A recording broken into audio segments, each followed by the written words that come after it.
พี่น้องเมื่อกี้นี้เฮากะสั่งข้าวปุ้นพี่น้องมื้อนี้หาสาวมีกับน้องซุกพากันมาอย่างถนนคนเดินพี่น้องเอ๋ยมาแล้วก็บ่จักสิกินหยังเนาะ ข้าวแรงเนาะ ก็เลยนึกออกเห็นน้ำข้าวปุ้นเพิ่นเฮ็ดเป็นตาแซ่บย่างผ่านมาก็เลยสั่งคนละจานพี่น้องเมื่อกี้นี้ก็น้องซุกปรุงให้แล้วเนาะแล้วก็ใส่ผักมาขนาดสนิทเลยพี่น้องเอ๋ยผักกระหลายขนาดเลยไข่ตู่เดี๋ยวจะมีที่ลองชิมน้ำมันก่อน ยั่วยวนขนาด น้ำกะทิป่นกับน้ำยาป่าพี่น้องแซ่บ อร่อยเนาะ โอเคเนาะผสมเนาะ ผสมน้ำกะทิกับน้ำยาป่าพี่น้องมันจึงแบบแซ่บกลมกล่อม พริกแห้งน้ำพริกแห้งเขาอะ หอมด้วยค่ะ เดี๋ยวลองลองชิมมาก่อน ร้านนี้ค่ะพี่น้องเลยเพื่อนได้ขายดีแห้งเลยร้านอยู่ถนนคนเดิน คนมีโต๊ะให้นั่ง ลูกค้าติ่ม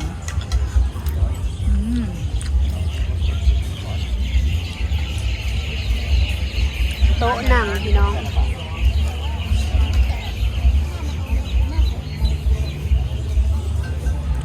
โต๊ะนั่งเพิ่นก็มีหลาย ดีพี่น้องมา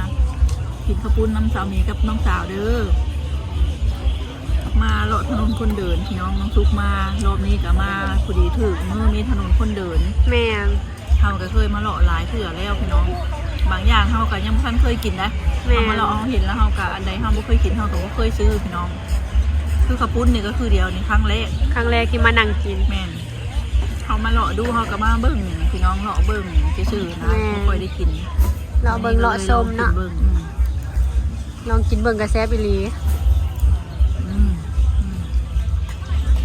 พริกแห้งขั่วหอม ลองกับพริกแห้งกับน้อง ๆว้าวหอมเผ็ด หอม น้องของชาวซุกใส่พักอีตู่หรือว่าแมงลักคือกันโอ้ ให้น้องซุกอดใจไว้ก่อน ให้บะหมี่กินก่อนรส ให้ได้ชิมก่อน โอ้เส้นเพิ่นเป็นตาแซ่บขนาดเลย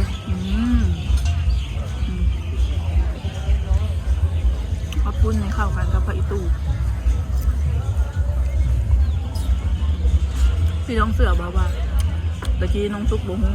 ว่าผักอีตูนะ แม่น ฟังไทยคนกินกับน้ำยาข้าวปุ้น ชาวซุกบ่เคยกินผักอีตู่ดิบจ้าเถื่อพี่น้อง จนเห็นเลยมีกินกับ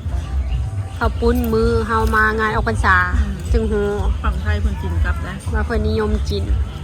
ขนาดแม่เพิ่นยังบ่ฮู้เลยเพิ่นว่าเอ้าผักอีตูเอาไว้ใส่แกงเราแม่เพิ่นบ่ได้ฮู้ แกง เลย เฮ็ด ว่า แกงปลา ฟังไทยเพิ่นสิกินผักอีตูกับขนมข้าวปุ้นมา ทางหลังก็สิเป็นริมโขงเด้อพี่น้องฝั่งลาว ยังมึนๆแล้ว กินจานนี้คืออิ่มเลยทีเนาะเขาใส่พักใส่หยังเข้าไปก่อนเลือดลูกชิ้นน เพิ่นให้ลูกชิ้นมาจากลูกเนาะ ำส่งลูกได้บอ น่าจะได้ลูกเดียวพี่น้อง เด้ลูกชิ้นปลา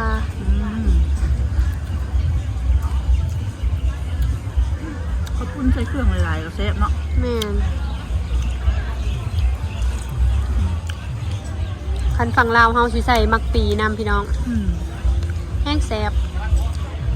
ปีเข้าก่อนกับข้าวปุ้นขนมจีน อยากใส่มะปีหลายกว่าพี่น้องสามีนะ คนกับกระหล่ำเนาะที่เพิ่นบ่ค่อยเอามาใส่ย้อนว่ามันดำแบบเฮาซอยไว้ดนแล้วมันดำเด้บางเทื่อเพิ่นก็บ่เลือกใส่ได้ ปีกล้วยตานีเนาะ โอ้แซ่บนัวเลยพี่น้องเราซุกซีมแล้วนัวกลมกล่อมมากเลย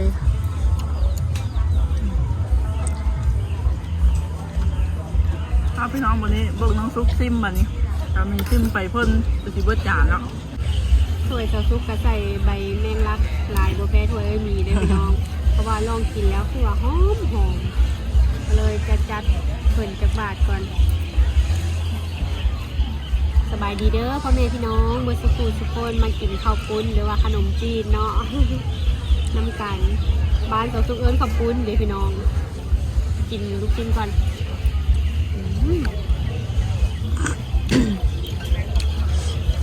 ลูกชิ้นได้ลูกเดียวกินแล้วเบิดเลยได้ ลูกชิ้นในลูกเดียวนัวกลมกล่อมแท้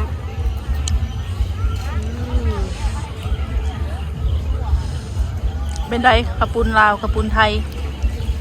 ขอบคุณไทยกับแซ่บโบแพ้ขอบคุณลาวพี่น้องรสชาติแบบจัดจ้านดี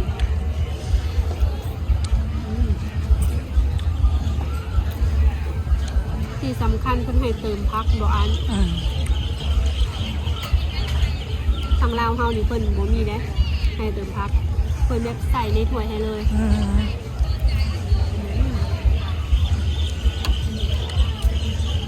ดอกนางรักหอม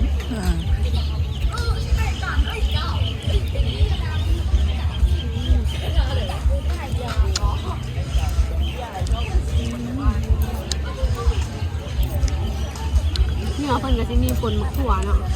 ถั่วฝักยาวท่านกินข้าวปุ้นบ่มีเหงื่อนี่คือบ่แล้วเด้อพี่น้องบ่แซ่บต้องมีเหงื่อแบบนี้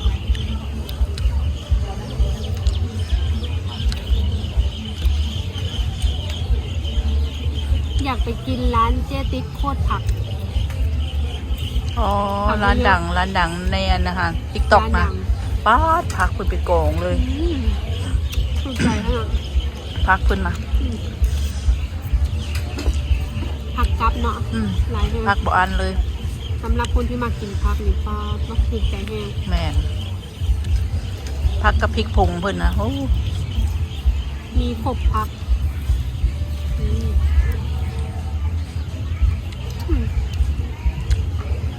เข้ากันขนาดก็ไปอีตูกินแล้วติดใจเลยพี่น้องไปอีตู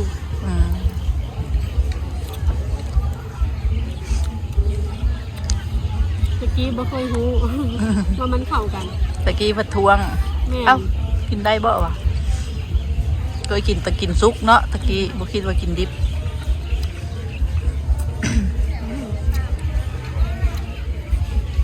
กลางฝาเพราะว่าปนกันน้ำยาป่ากับน้ำยากะทิแคบเราไปกินข้าวปุ้นเบิดแล้วพี่น้องแซ่บแห้งเนาะพี่น้องเหลือแต่น้ำตัวน้องเพชรเนาะบูเบิดเพราะว่ามันเพชรแล้วแซ่บขนาดเลยพี่น้องครั้งแรกก็ถือว่าโอเคเนาะเขาลองไปว่าลองมานั่งกินในร้านกันเลยเนาะวันนี้สามีก็สิไปย่างเลาะอีกจังหน่อยหนึ่งพี่น้องให้มันย่อยแล้วก็สิไปหากินย่างอีก1อย่างเนาะพี่น้องปะวันนี้สามีสิพาน้องซุกย่างเลาะขึ้นไปทั้งเทิงพุ่นละย่างมาสักพักจ้ะน้องซุกย่อยแล้วพี่น้องวันนี้สามีจะมาคือเต้าหู้ทอดสูตรน้องซุกซิมเบิ่งเนาะ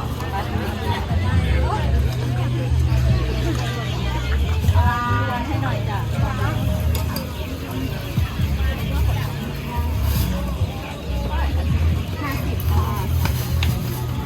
40แบบนี้เองมีแกงหน่อไม้ด้วยนะแกงหน่อไม้ร้อนๆหน่อไม้สดนะคะแกงหน่อไม้สดเสีย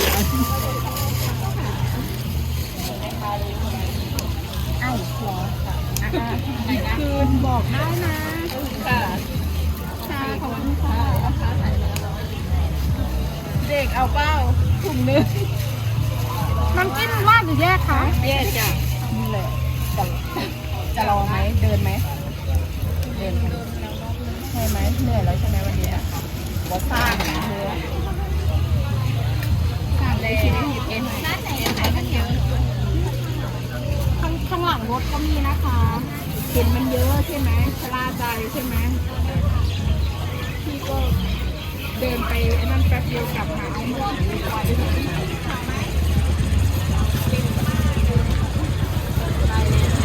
บ้านที่เขาไปซิ่งเนาะ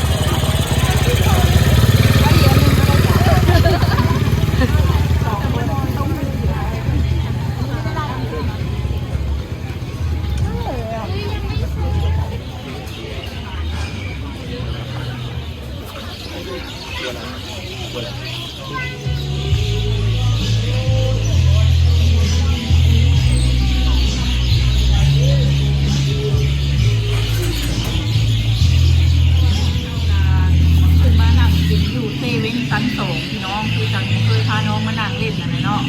วันนี้กับโบ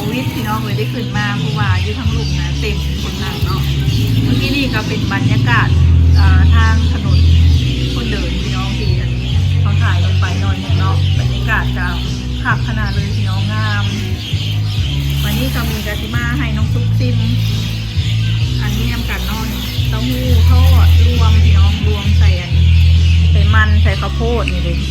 เป็นตาแซ่บขนาดเลย กล่องละ40 บาทพี่น้อง หลายๆอยู่ได้40 บาท มีน้ำจิ้มถั่วคนไทยมานี่น้ำจิ้มพอไหมคุณวะคนไทยมาอีกกล่องหนึ่งมาพี่น้องมานี่ครับพี่ลองชิมก่อนเนาะลองชิมก่อนลองชิมก่อนมาลองชิมเต้าหู้ก่อน ตาแซ่บเต้าหู้ มาน้ำจิ้มข้นๆเลยมา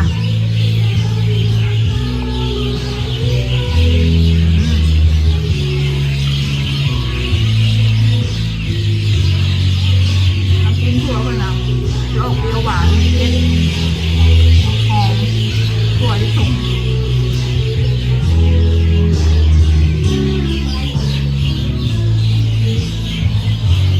ได้เป็นเนาะหอม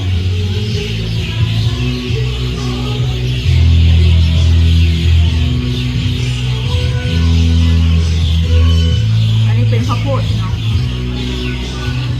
ข้าวโพดแล้วก็มันเนาะมี3อย่างรวมกันเลย อืม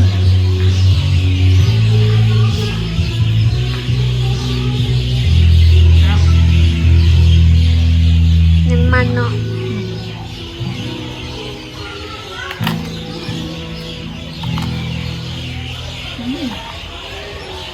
มันเพิ่งกับกรอบกรอบ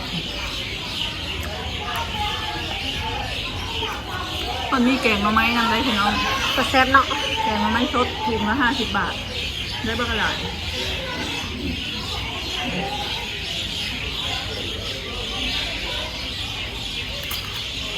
อืม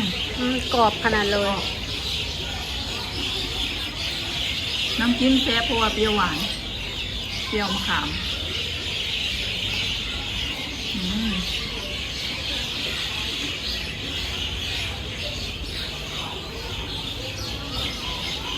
มาถนนคนเดินวันนี้ก็ไม่ได้กินอย่างไรพี่น้อง กินกระปุ้นจานหนึ่งแล้วก็กินทอดอันนี้ทอดเต้าหู้ ก็อิ่มแล้ว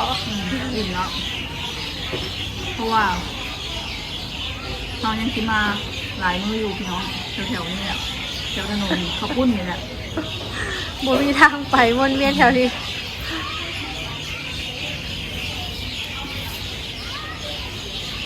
อืม เติมตาเสาซุกมาซีมแล้ววันนี้พี่น้องเลยหนีเพื่อนว่าอยากพามาซีม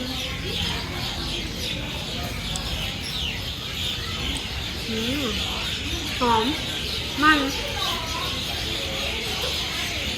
กินกับน้ำจิ้มถั่วเพื่อนแซ่บ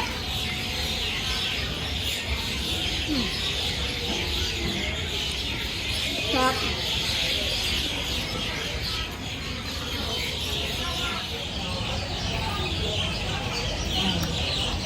หอมหอมกลิ่นเต้าหู้แล้วก็มันกรอบน้องนุ่มในเนาะแซ่บเลยกินกับน้ำจิ้มมันจะได้รสชาติแซ่บ ตัวดินเพิ่นละกลัวไม่ใหม่ไม่หอม เปรี้ยวหวาน กินข้าวโพดวันนี้ข้าวโพดมีมันพี่น้องเพิ่นให้มา3 อย่าง บ้านเขาทุกคนจะได้ว่าขนมทอด อืมขนมทอดเนาะ ลองกินซดลองเบิ่งหมดตอนมันซึมหวานมันของข้าวโพด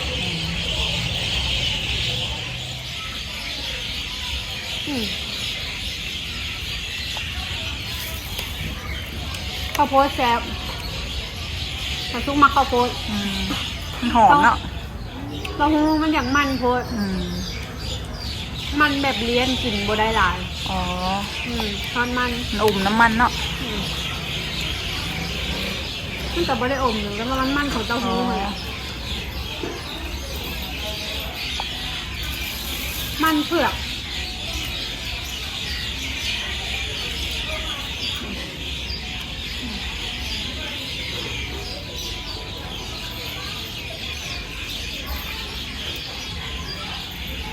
40 บาทกิน2 คนบ่เบิดพี่น้อง อืม เป็นน้ำเฮาอิ่มขนมจีนคนละจาน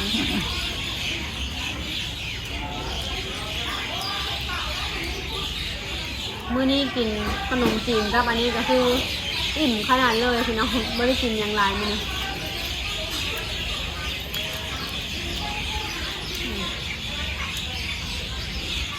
เอาทุกมักข้าวโพด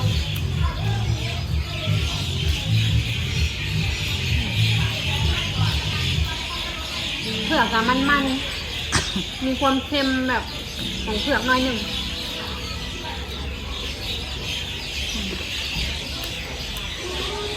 ครับเจ้า นี่ตอนนี้ก็ที่นั่งเล่นนิดน้อยนึงเนาะแล้วก็ที่พาน้องสุกกลับไปพักผ่อนแล้วพี่น้องอย่างไรก็ฝากพี่น้องติดตามให้กำลังใจสาวนี้คือเก่าเด้อพี่น้องเบิ่งโฆษณาให้สาวนี้เพื่อให้สาวนี้มีกำลังใจในการทำคลิปเด้อเนาะสำหรับคลิปนี้ลาไปก่อนพี่น้องสบายดีบ๊ายบาย